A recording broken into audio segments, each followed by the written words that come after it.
have said it. It's bipartisan. The U.S. will stand with Ukraine for as long as it takes.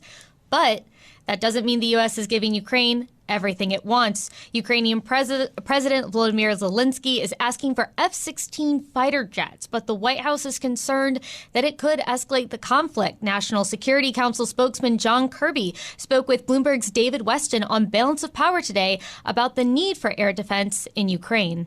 The big need right now in terms of the air picture is air defense. And even in just this last package that the president announced, there's more air defense capabilities and there'll be more coming. That's what they really need now. I think it's important to remember that at no time over the course of this year, no time have the Russians ever achieved air superiority over Ukraine. Well, to discuss this issue and take us down to explaining exactly what is going on is Melinda Herring. She's a senior fellow at the Atlantic Council's Eurasia Center, an expert on Ukraine, an expert on Russia, someone who's just been following this conflict very closely for the last year. Melinda, thank you so much for joining us. I just wanted to jump right in with this whole debate over the F-16s. Why are these planes so important, and why isn't the Biden administration willing to give them to Ukraine? Hey, Emily, great to be back with you on Bloomberg. So the F-16 debate is a longstanding debate, and Ukraine has been begging for fighter jets for a long time. It is a big deal that 1 year in that the Russians do not control the airspace, and that's partly because Ukrainian pilots are really, really good and very inventive. But the Washington and other Western powers are afraid of the long time it takes to train pilots. So they think that it'll take up to a year to get Ukrainian pilots up to speed on Western systems. So it's a long commitment, and we can't get the planes and pilots there in time. And they're also afraid of escalation, that if we were to give fighter jets to the Ukrainians, they're afraid of Moscow's response. Well, let's back up there to the escalation piece of it, because I feel like, if you're talking about the timing component, I think a lot of us are surprised that we're now in the second year of this war. There's certainly a question for how long that lasts. But for the escalation piece of it, would it simply be a matter of the U.S. provides these jets to Ukraine and Russia views that as an escalation? Or is this something that would play out a little further? I think that it's this constant and continual debate we've had for the last year. So we keep self-deterring ourselves. Washington keeps saying we can't give them X weapon system because Moscow will freak out and use nuclear weapons. So we have this endless debate about how Moscow will react to what we do, even though we don't have boots on the grounds. And we don't even know if there is indeed a red line. A lot of experts don't think that Putin will use nuclear weapons, period. It is an open debate. It's a serious debate. But that's the bottom line at what keeps us and prevents us from sending planes. Well, Putin actually said over the weekend that NATO bears culpability for what they are sending to Ukraine in terms of missiles and weapons. I mean, how real of a threat is it at this point for the war to be expanding from just Ukraine and Russia to other countries? So Putin loves to make threats. He's made about 36 nuclear threats, and he never follows up on them. So I don't put much stock in them, and a lot of other experts don't put a whole lot of stock in them. And one of the reasons, Emily, that I sleep well at night is because it's not just the White House telling Putin to stand down and don't use nuclear weapons. It's also the Indians and the Chinese. No one wants Vladimir Putin to use nuclear weapons. And it's also not in his interest. He could probably only get away with it once, and then he's going to be incredibly isolated. And we see, if you step back and look at when he resorts to nuclear threats, it's usually when things are not going well on the battlefield. It's one of his old tropes that he goes back to. Should we take it seriously? Yes, but we shouldn't.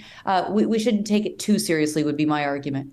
You've seen a couple of Republicans, I'm thinking about Foreign Affairs Chairman Michael McCaul in the House, call on the Biden administration to provide these F-16 planes. Seems like Republicans are undergoing a pressure campaign right now. Could that work? I mean, obviously, it's not Biden's own party, but it is a party that at least controls one chamber and certainly, has a lot of sway over the government right now. Yeah, so it's great that he's speaking out in favor of F-16s. I think the U.S. should absolutely authorize F-16s, but I don't expect it to happen. And from a military perspective, it's more important that Ukraine gets long-range rockets now. That is what will make a difference. So it's long-range rockets and sustained supplies of ammunition. So some people are calling the war, the where it is right now, a race to resupply, and and it's basically which side side can get the ammo there quicker. So we need to make sure that the Ukrainians have ammo and long-range rockets so they can start striking Crimea. That's really more important at this point than fighter jets, because it's going to take so long to get the guys trained on Western systems. We should do it all, but I don't think that the White House is very sympathetic. And honestly, I expect to see sort of a redux of what we saw with London and Poland before with tanks. I think the Brits will stick their necks out again, and then eventually Berlin and Washington will follow. I mean, Ukrainians, they do have some long-range missiles now, right? I mean, can Ukraine win the war with the supplies that the West is currently sending?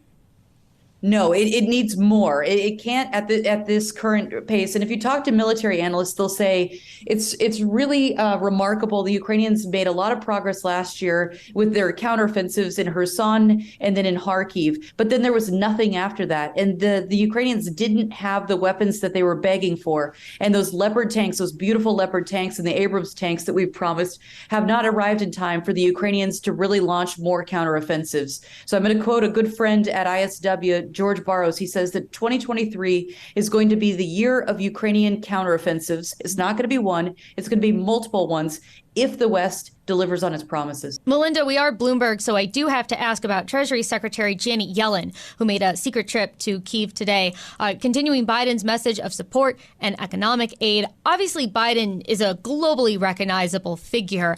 Yellen, obviously very important, very well respected, but just not so much of an international figure. What do you make of her being in Ukraine? What is the message there? So the message last week that got all the headlines was fabulous with Biden. You know, it was symbolically important. And I think he had his blue and yellow tie on. You know, it shocked everyone. You could only criticize Biden for not showing up sooner. That's the only thing I can think of to criticize him. His message was perfect. But Yellen's visit is, I would say, as important. So budget support is the unsexy part of our support. Last year, the United States gave $9 billion with a B to Ukraine to keep the state afloat. Ukraine is not Afghanistan, in part because of this budget support that the United States and the European Union has provided. It's paying for pensions. It's keeping the railways alive, the schools open, the hospitals afloat. So without this budget support, Ukraine can't win the war. It needs both the military assistance and the budget support. So I think the Biden administration was emphasizing that today with the Yellen. Melinda, I know we only have about 30 seconds left, but I did want to very quickly ask you about China. Anthony Blinken has said that China is considering sending supplies to Ukraine. China has denied it. Is it becoming harder for China to maintain a neutral position here? So China's trying to play a double game. They've put together a peace plan that's nonsense, and it doesn't recognize Russia as an aggressor. Give me a break. And they're also giving non-lethal assistance to Russia, and they're likely to give lethal assistance if they deliver ammo. And this is where the Russians and Ukrainians are going to have shortages. Next tonight, the war in Ukraine. Russian President Vladimir Putin accusing the West of attempting to destroy Russia and make his people suffer. His comments coming as the battle for Bakhmut continues to grind on. Russian and Ukrainian forces engaged in brutal fighting in the east. Those battles taking a heavy toll on soldiers on both sides as well as civilians. ABC's Patrick Reevell in Ukraine tonight. Tonight, new video from Russian state media showing the destruction around the eastern Ukrainian city of Bakhmut, where Russian forces are claiming to be advancing. Ukrainian troops battling to prevent the Russians from encircling them. Russia slowly tightening its grip after months of fighting. Further south, the town of Marinka, obliterated. This video showing Russian tanks firing into the ruins. This now the bloodiest phase of the war. And tonight, news another American has died fighting for Ukraine. US Army veteran Andrew Peters, seen here in images obtained by WAOW. His parents telling the Wisconsin ABC affiliate he was killed in action. The State Department has not confirmed his death.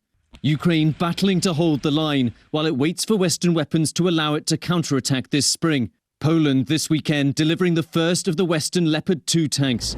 Vladimir Klitschko, the heavyweight boxer and brother of Kyiv's mayor, showing one off. Thank the free world for all what you do for us, Ukrainians. A day after the delivery, Russia shut down its largest oil pipeline to Poland. And Vladimir Putin, in an interview aired today on state TV, cast the war as a fight for survival, claiming the West wants to break up Russia.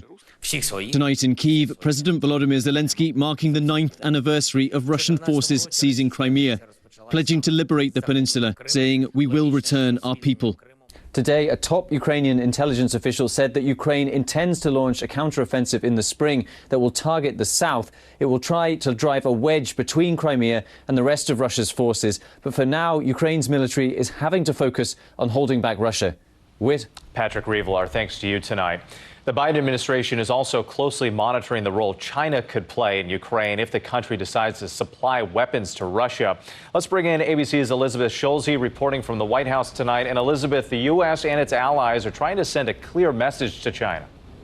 With the White House is sending the message, it would be a real mistake for China to send lethal weapons like drones to Russia. National Security Advisor Jake Sullivan telling ABC's This Week that so far there is no evidence that China is supplying weapons, and he warns of real costs from the U.S. and European allies if China does. The director of the CIA tonight adds he is confident that China is considering providing military equipment, but hasn't made a final decision. Now, the White House says President Biden and Chinese President Xi may speak in the not too distant future. And amid these rising tensions, the first meeting of a House Select Committee investigating China will hold a hearing on Tuesday on security and human rights issues. Russia is the most sanctioned country in the world. Since the invasion of Ukraine, the U.S. and other allies have imposed more than 11,000 sanctions on Russia, hoping to weaken their ability to pay for the war. But are the sanctions working? NPR's Leila Fadel talked to Rachel Ziemba of the Center for a New American Security. So sanctions are having an economic effect. Okay. They are increasing costs for Russia, but we're never really going to be a silver bullet to, on their own, bring the war to an end. And that's the situation we find ourselves in right now, that they are part of a package along with military support and the situation on the ground. And that's going to be, I think, a difficult message for U.S. and allies to keep delivering. Now, we're in the second year, and it doesn't feel like Putin has shown any signs of backing off, despite the combined efforts, the military aid and these sanctions. Are there lessons learned? Is there something the U.S. and allies are going to do differently in the year ahead? Yes, I think there are a lot of lessons learned and maybe some lessons relearned, right? That a large country like Russia that supplies natural resources that sort of are important to the world is harder to sanction. They're harder to sanction when countries like China, but also Turkey and the UAE and India want to buy some of those resources. And it's also challenging if we're not ready, if the sanctioning coalition wasn't ready to put some pain at home on the line. One of the major things that the sanctioning coalition just started to do a couple of months ago was to actually target energy in a meaningful way. So that's current energy production. So we are seeing some impact of the European embargo and the associated price cap. I think we're also going to start seeing more measures that target intermediary countries that try to limit Russia's ability to buy the items it needs to rebuild and restock its military. But that enforcement phase isn't easy, even for a country with good intelligence and the like, as the U.S. does. And so I think we're going to see both more sanctions, but we'll also continue to see some degree of Russian survival through this. And so I fear my baseline is a continued not only sort of war, but economic sort of attrition of more enforcement, cracking down, a bit of a game of whack-a-mole. But I do think that there is more commitment. And that's going to be something, I think the question mark will also come down to how countries like China respond in this environment. How much is China responsible for propping up Russia's economy in the few seconds we have? Sure. So it's so China is the biggest supplier of items to Russia. I haven't yet seen evidence that they are directly providing lethal support, but they are providing semiconductors and other chips, and that is something, they're not cutting them off, and that is part and parcel of what is helping keep Russia